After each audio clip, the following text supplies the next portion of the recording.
Hey, everybody. Bill Caskey back. How about that music there? Huh? It's Holy Week, and we are going to talk about the story of the talents today.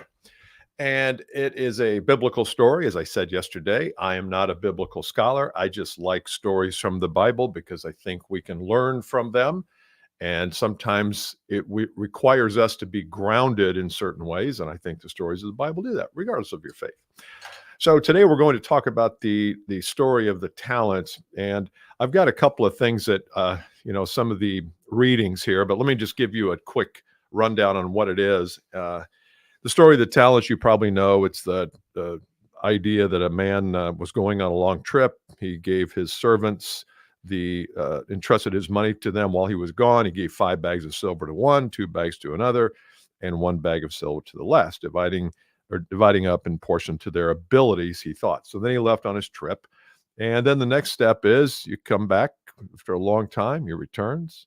He calls them to give an account of how they used his money. Servant to whom he entrusted 5 came forward with 5 more and said, "Master, you gave me 5, man. I've earned 5 more." Full of praise. "Well done, my good and faithful servant. You've been faithful in handling this small amount. So now I will give you more opportunities." The problem was the other guy, the guy or lady that got 2 bags, they doubled it. But then the servant with the 1 bag of silver came and said, "Master, I knew you were a harsh man." Ooh, bad start. "Harvesting crops you didn't plant, gathering crops you didn't cultivate. I was afraid I would lose your money, so I hid it in the earth. Look, here's your money back."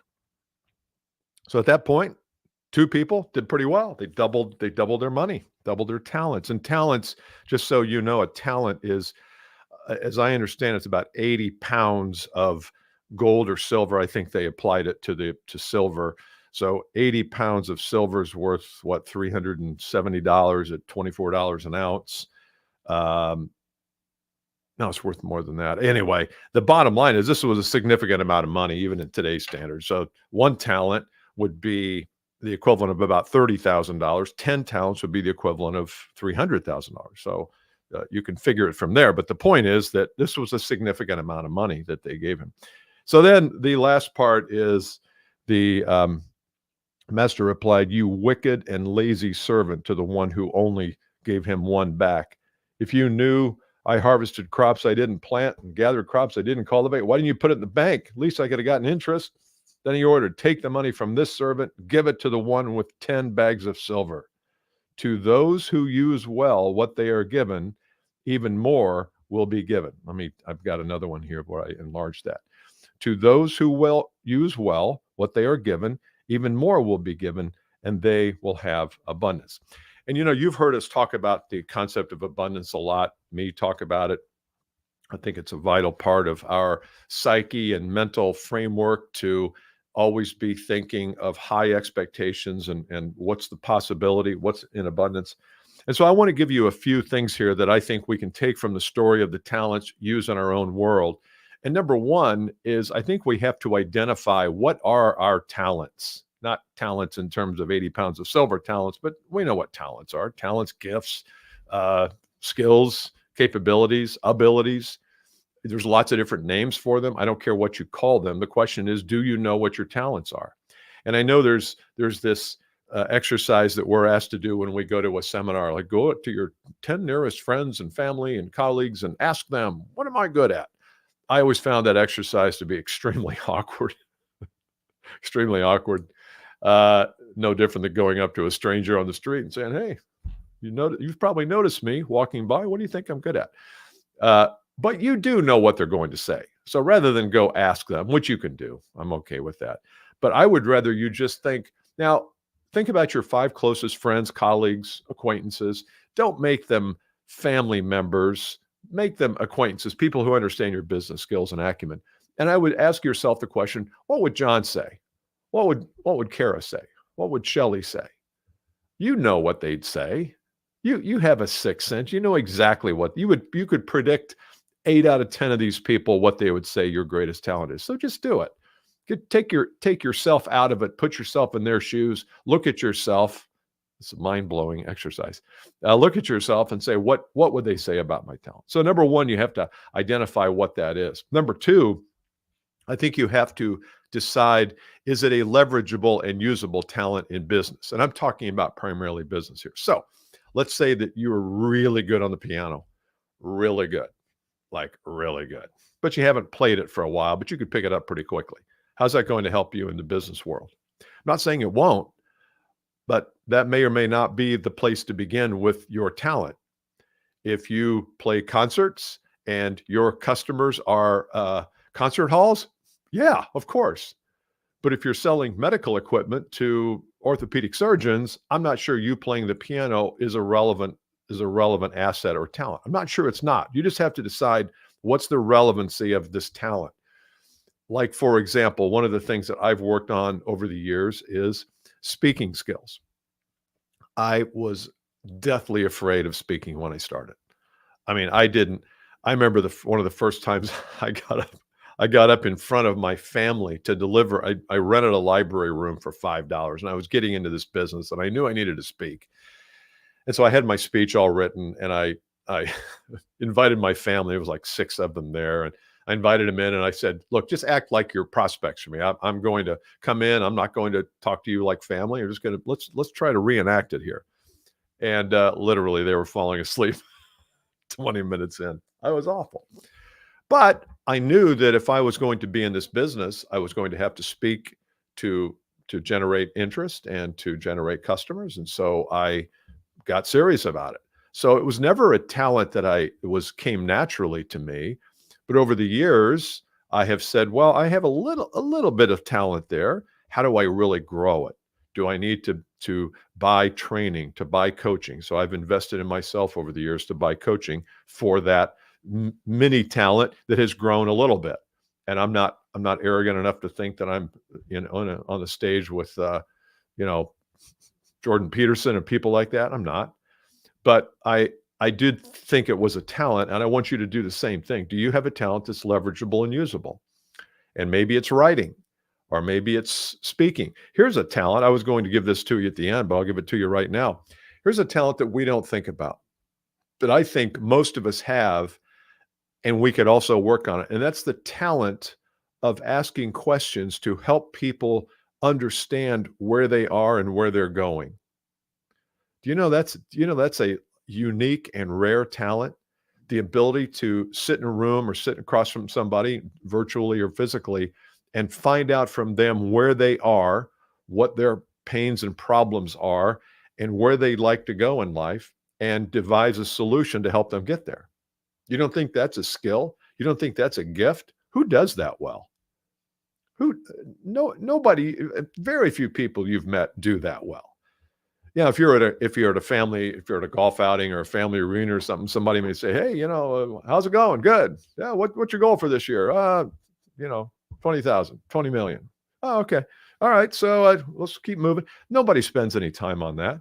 If you can get really good at that skill, that is the essence of sales skills in the future. You've heard me say, I don't think sales skills are worth much if you can't help people understand where they are and where they're going. If you don't have a vehicle to help them get there, if you haven't crafted your message well enough to help them see that you actually have the magic that gets them from where they are to where they want to be, you don't need sales skills for that. That's a whole different level of skills. But that's an idea of something that you could, if you got good at that, and you can practice that. You could literally get good, in a week at that skill.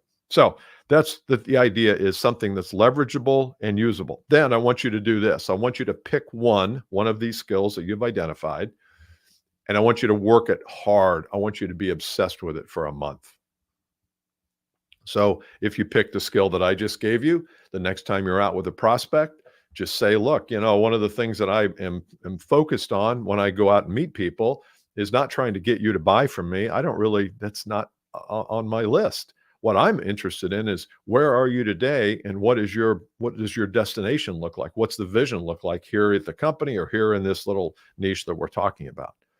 So practice with people, practice with your family, practice with your managers. Here's an idea for you to talk to somebody who's not a customer. We'll call this a non-customer because they're not a customer. Go have this conversation with them about their future. Ask them, Tell me, we've never talked about this before. What's your game plan for life? What's your game plan for work? When are you going to retire? What are you going to do when you retire? I was in a men's group the other day with a half dozen guys, and I did this. A couple of them said that they're nearing retirement, and they're 65. Able-bodied, smart, sharp businessmen. And I said, okay, so 2 years from now, boom, you're gone. What are you going to do? What's the plan? Well, that's one thing I'm kind of working on. Not sure yet. Okay. Dare you retire without a plan? Oh, probably not. I'll probably have a plan. Okay. What's it look like to have a plan? I mean, how are you going to get a plan? And I know I was being a little bit annoying, but I realized that that's a skill people usually don't, they don't, that skill doesn't surface in common conversations. So I want you to try it. I want you to think about when you're talking to people, you can practice on anybody. Practice on a friend. Tell me, what's your game plan? As you look out to the next 5 years, what are you thinking you want to be doing, or who you want to be seeing, or what you want to be earning? Just ask some of those questions. You'd be shocked at how few people really know the answers to those questions for themselves. If you can be the one that comes along and guides them on that journey of just understanding what current reality is and what future reality, you don't think that's a gift? You don't think that's a talent that could be worth millions of dollars to you? Of course it is. Sometimes we look at talent as, well, I'm really good on camera. I'm really good speaking. I'm really good whatever. I'm good drawing. What about just the talent of helping people understand where the hell they're going in life and how to get there? That seems like a missing talent today. When's the last time you had that happen to you, where somebody came up to you and they really were interested in current reality, future destination, and how you were going to get there? I bet it hasn't happened at all in the last 10 years. Do you think that's a valuable asset, a valuable talent? Could that help you? Could you double that talent instead of burying it? Oh yeah, I do. Here's what sometimes. Yeah, I know how to do that, but people don't want to share that kind of stuff with me. Really? Don't they? You know that? Did they tell you that?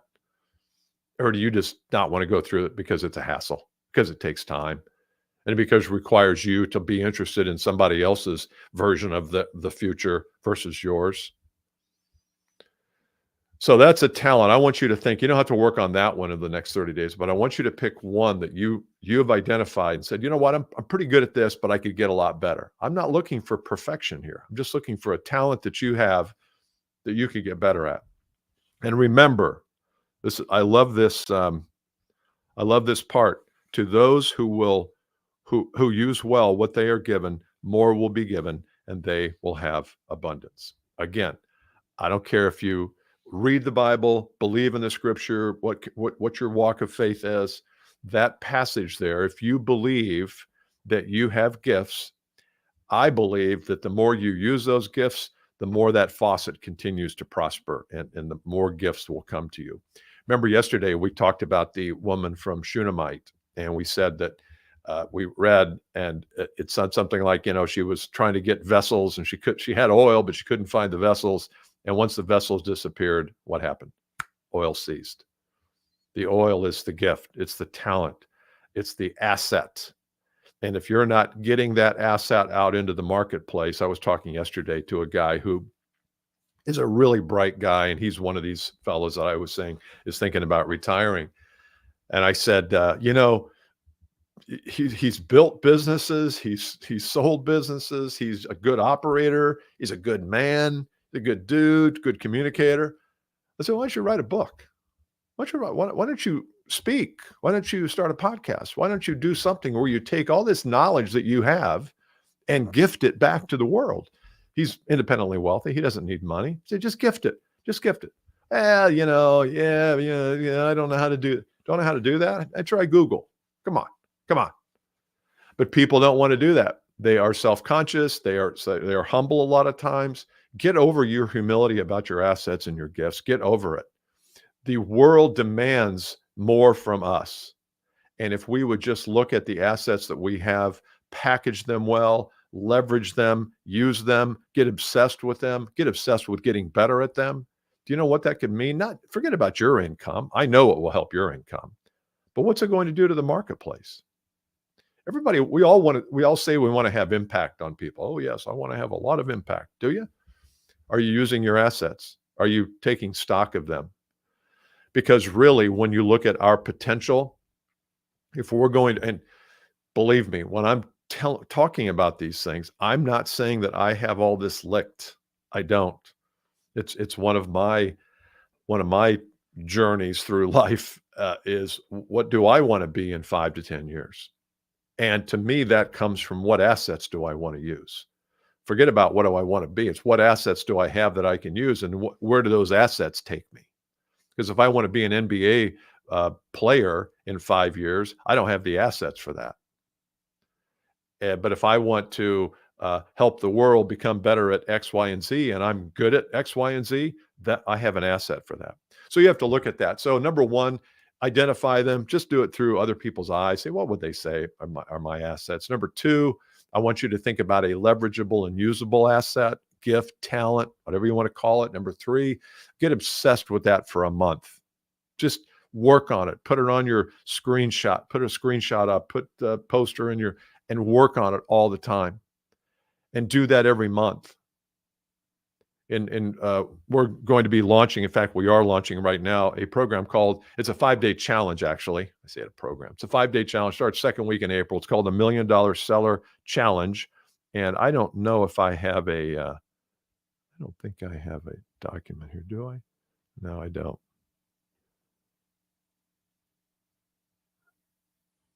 No, I don't. I'll have to get it to you tomorrow. $1 Million Seller Challenge.com. It's 5 days. There's a small tuition to it. I'm going to take you through how do you get from where you are to a much higher income. It's $1 million euphemism for exponential income growth. So if you're in sales, business development, I've helped people do that. I've got people who are earning well over $1 million who weren't before. So I've got some magic code stuff that I think is going to be very helpful. So if you're interested, if you're the type of person who's interested in really growing your income without working harder, $1 MillionSellerChallenge.com, $1 MillionSellerChallenge.com. I hope this has helped you today. We've taken on Holy Week, taken some of these scriptures and finding lessons in them. And again, I do not hold myself out to be a biblical scholar in any way, but I want to bring you some interpretation as I see it, see if it can help you. All right. I'll see you tomorrow with another story.